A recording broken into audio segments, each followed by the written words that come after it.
So guys इस video में देखते हैं कि लिंकिंग क्या होता है रिएक्ट नेटिव के अंदर। तो लिंकिंग सच में बहुत ज़्यादा पावरफुल है। इसके थ्रू हम बहुत सारी चीज़ें अपने एप्लीकेशन में कर सकते हैं। जैसे हम क्या कर सकते हैं कि डीप लिंकिंग परफॉर्म कर सकते हैं। तो डीप लिंकिंग तो इस वीडियो में नहीं देखेंगे, या अपकमिंग वीडियो में देखने वाले हैं इस चीज़ को।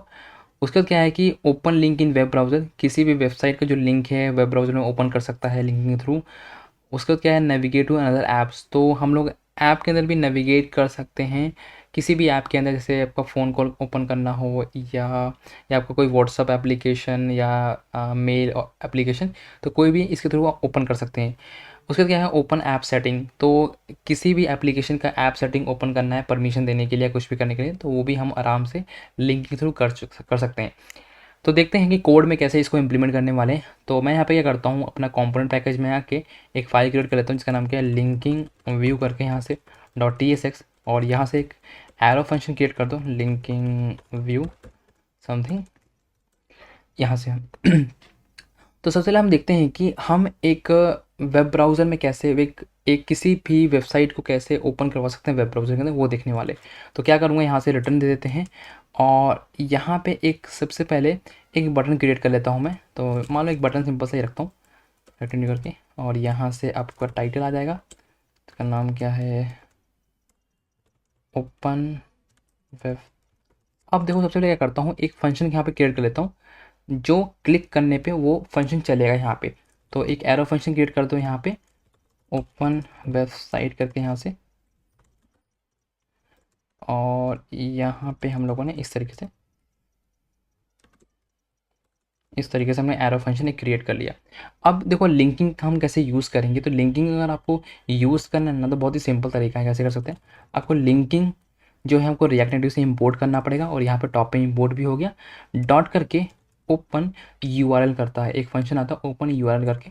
इसमें क्या कर सकते हो, आप अपना लिंक प्रोवाइड करवा सकते हो। तो सपोज मैं क्या करता हूँ, https://www.programming.tech करके मैं एक वेबसाइट है उसको ओपन करवाना चाहता हूँ। तो जैसे ही मैं अब ऑन प्रेस यहाँ पे कॉल करता हूँ, सिंपल एक फंक्शन है ना, तो ओपन वेबसाइट ऐसे भी हम लोग ईजिली कॉल कर सकते हैं। देखो इस तरीके से हम लोग क्या कर सकते हैं, ओपन वेबसाइट को कॉल कर लेंगे यहाँ पर। अब मुझे क्या करना है, यहाँ जाना, एक्सपोर्ट करना है, डिफ़ॉल्ट करना है, और लिंकिंग व्यू को यहाँ से एक्सपोर्ट करना है। तो एक बार मैं index.ts फाइल में आ जाऊँगा, यहाँ से एक्सपोर्ट डिफ़ॉल्ट, एंड यहाँ से फ्रॉम दिस इस तरीके से कर दिया। अब मुझे जाना है कहाँ पर, अपने app.txt फाइल के अंदर, और इसको मैं करता हूँ कमेंट, एंड देन यहाँ से करता हूँ लिंकिंग व्यू को कॉल कर लेता हूँ। अब एक बार इसको रन कर लेते हैं। तो मैं करता हूँ, इसको जाता हूँ iOS के अंदर यहाँ से, और iOS में एक बार इसको रन कर लेते हैं। तो देखो मेरा यहाँ पे एक बटन आ चुका है ओपन वेबसाइट करके। जैसे ही मैं इस बटन पे क्लिक करूँगा ना, तो मुझे एक वेब ब्राउज़र ओपन कर देगा, सफारी यहाँ पे, और यहाँ से मेरा जो वेबसाइट थी यहाँ पर आ चुका है।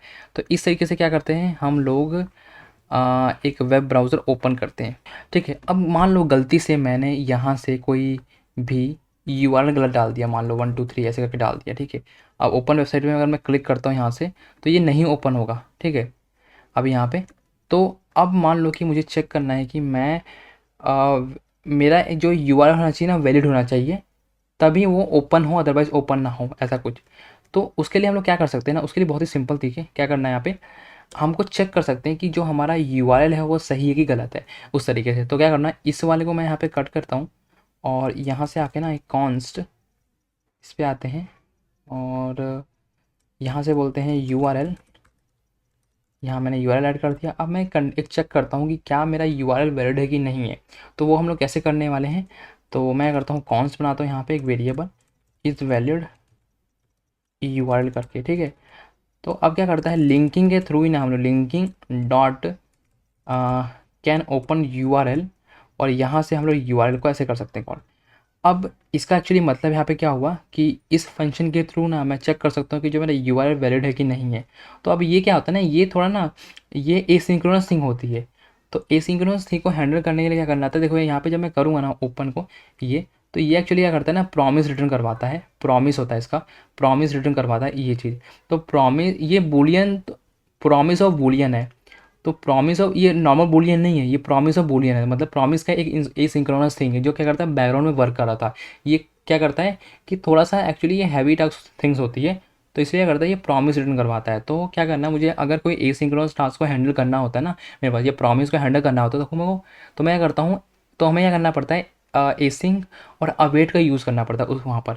तो क्या कर सकते हैं हम लोग यहाँ पे ना, इस फंक्शन को असिंक बना लेंगे। ये नॉर्मल फंक्शन नहीं है, ये एक असिंक फंक्शन है यहाँ पे, जो क्या कर सकता है, किसी भी बैकग्राउंड ऑपरेशन को अपना बैकग्राउंड वाले थ्रेड में मतलब कॉल करवाएगा इस चीज़ को। और यहाँ पे मैं अवेट कर लूँगा ताकि उसकी वैल्यू को गेट कर सकूँ। अब मैं यहाँ पे क्या करने वाला हूँ, इफ़ कंडीशन लगाऊंगा, इस अगर मेरा वैलिड यूआरएल ट्रू है तो क्या कर दो, अगर मेरा वैलिड यूआरएल ट्रू है ना, तो इधर क्या कर रहा हूँ, यहाँ पे भी ना मेरे को अवेट डालना है, अवेट डाल दूंगा और ओपन यूआरएल में आना यूआरएल डाल दो बस। तो अगर यूआरएल वैलिड है ना तभी ओपन होगा, अदरवाइज ओपन नहीं होने वाला। तो अगर मैं यहाँ पे एक बार रिफ्रेश कर लेता हूँ और मैं उस पर क्लिक करूँगा वेबसाइट पे, तो मेरा वेबसाइट ओपन हो जाएगा।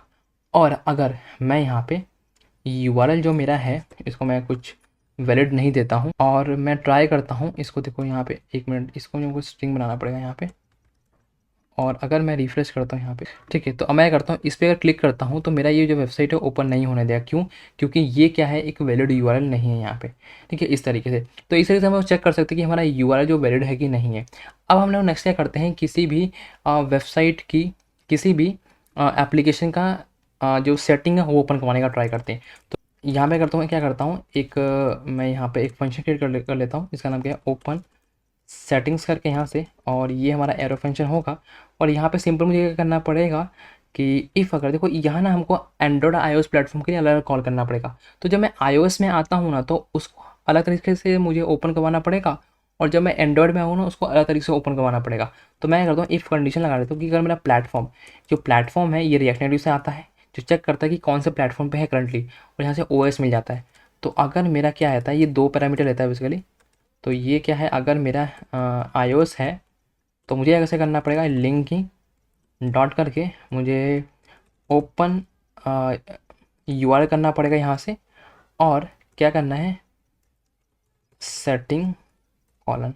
तो यहाँ पे सेटिंग्स नहीं, ऐप आएगा, ऐप सेटिंग्स करके, ठीक है, ये हो जाएगा। उसके बाद एल्स में क्या करेंगे, यहाँ से सिंपल होगा लिंकिंग डॉट